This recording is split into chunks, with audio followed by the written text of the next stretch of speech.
testimony that was voluntary. That's not true. I've read the order. What? And he said, but it's voluntary. It's voluntary. Right. I'm a litigant in his courtroom paying a lawyer $400 an hour to try to get my case resolved. And the man on the bench who's going to decide my case tells me to stand up and announce my pronoun. That's not voluntary. Mr. Chairman.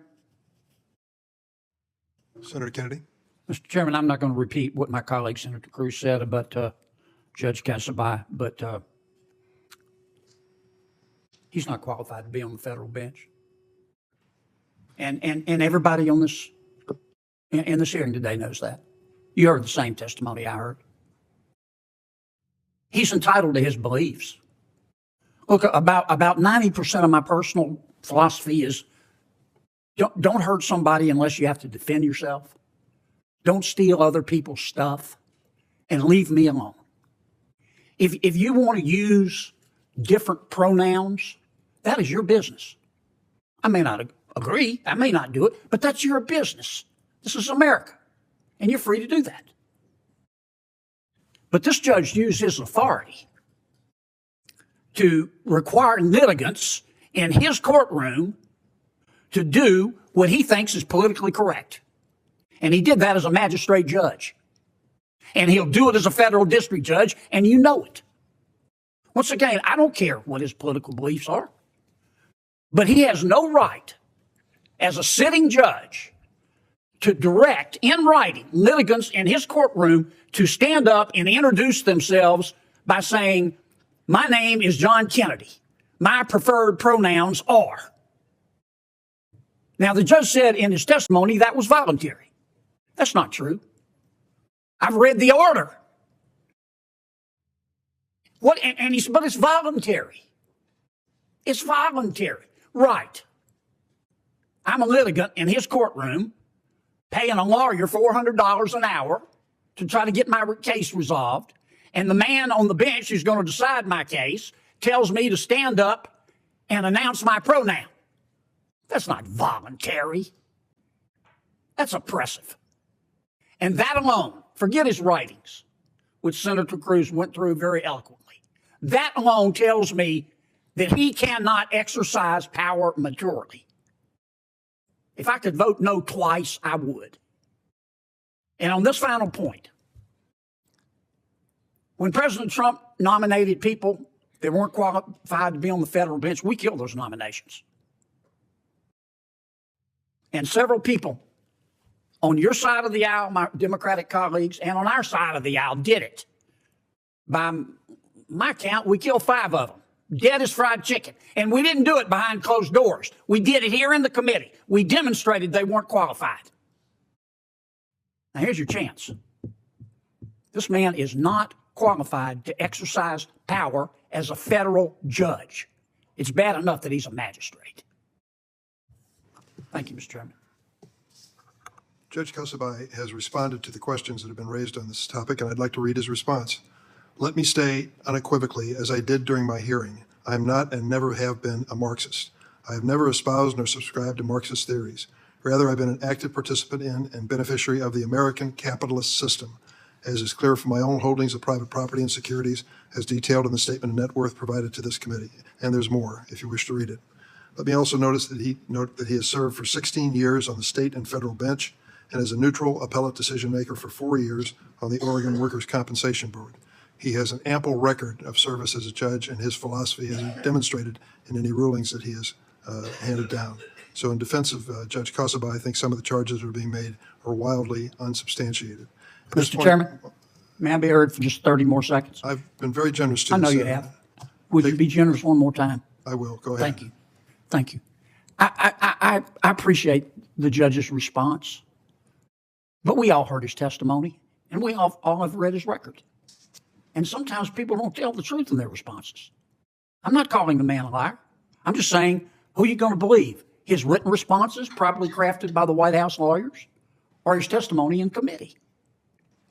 And I think what we're going to see going forward is more of these types of exchanges going on here today.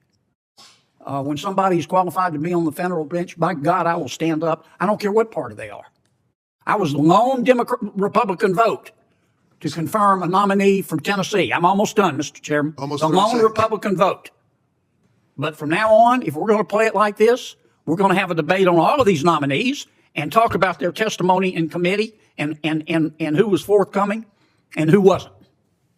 Thank you, Mr. Chairman. You've been very kind, and I appreciate the extra time. You're welcome.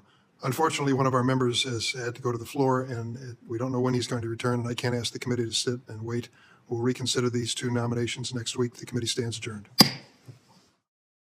The moment that just happened in this room, this committee, this Senate hearing, is one of those American moments where you can physically feel the tension between power and restraint, between ideology and institutional legitimacy, between what a judge believes he has the power to do in his courtroom and what a United States senator believes government must never have the power to compel.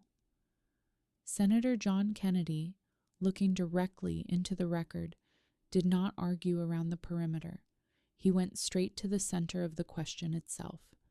He said, "Not only is this nominee wrong, not only is this principle wrong, not only is this order wrong, but that this is the kind of power choice that reveals the deeper danger." He said, "The judge required litigants to stand up and state pronouns as a condition of appearing before him." Kennedy said that is not voluntary. Kennedy said that is not neutral. Kennedy said that is not the contained domain of private belief. Kennedy said that is coercion through the bench. Coercion using state force.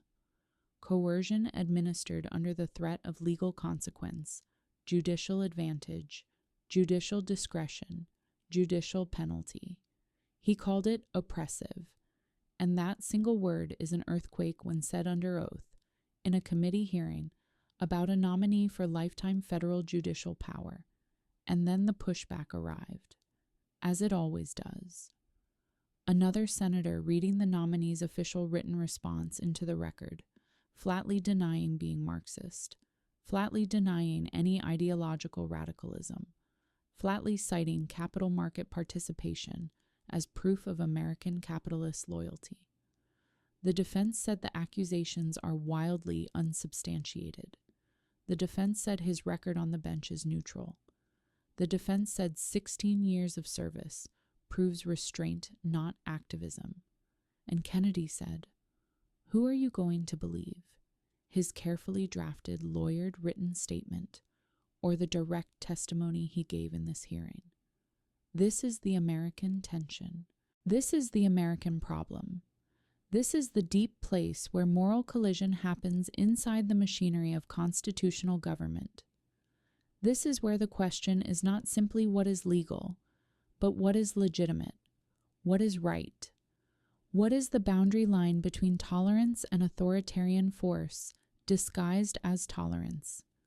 What happens when preference becomes compulsion? What happens when cultural ideology becomes operational judicial mandate? And what happens when the people who administer power believe they are entitled not simply to adjudicate, but to socially engineer?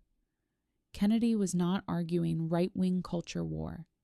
He framed it as freedom, self-restraint, and neutral liberty. Leave me alone. Do not hurt others. Do not steal what is not yours. He framed it as a moral minimalism, the essential philosophical scaffolding of a constitutional republic. The claim he made was not that he disliked pronoun usage.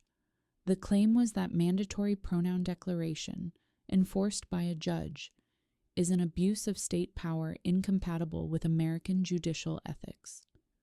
This is what hearings reveal when the camera is running. They reveal the deeper power theory each political actor carries in their bloodstream. They reveal the moral boundary that each senator believes must exist between private conscience and government force. They reveal whether the judge sees his role as a neutral referee or as an instrument of cultural architecture with the authority to require ritualized compliance from the citizens standing before him. And at the end, The chairman adjourned because the room literally could not continue without the absent voting member. This hearing ended not with consensus, but with suspended combat, with the recognition that this fight is not resolved, only paused, and that when they return next week, the battle resumes. Because this is not only about this one nominee. Kennedy signaled this himself. He said this is where all future hearings are now headed. This is what Congress is now becoming in real time.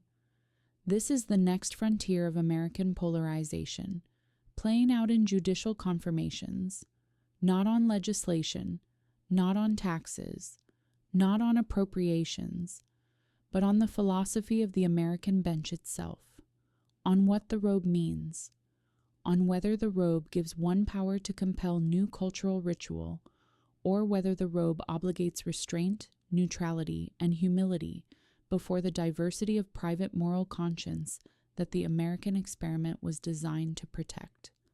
This is why these hearings matter. Because the federal judiciary is the permanent branch. Senators come and go. Presidents come and go. Law can be changed with a vote. But judges, once confirmed, endure. And the philosophy that lives inside them endures with them, and the values they believe they have authority to impose endures with them. Therefore, what this moment revealed is not about pronouns. It is about the architecture of liberty. It is about where force begins. It is about what government is allowed to compel. And it is about whether the people, standing before a judge, still stand as self-owning sovereign equals, or subjects required to perform ideological declarations before power. Liberty requires limits. Liberty requires moral constraint. Liberty requires that the government's hand remains smaller than the conscience of the citizen, because the moment the citizen must adopt ideological language to enter the courtroom, freedom has already died before the hearing even begins. This is the central question before America now. What is authority for? And who controls the boundary between free belief and compelled public speech? We will continue to track every one of these hearings. We will continue to expose the tension between power and freedom. We will continue to show the country the words spoken inside these halls, exactly as they are spoken, with clarity, with precision, and with no filters, because the public must see the truth, because the public must see the stakes, because vigilance is the only defense left when institutions start to drift. Subscribe to Liberty Congress of USA.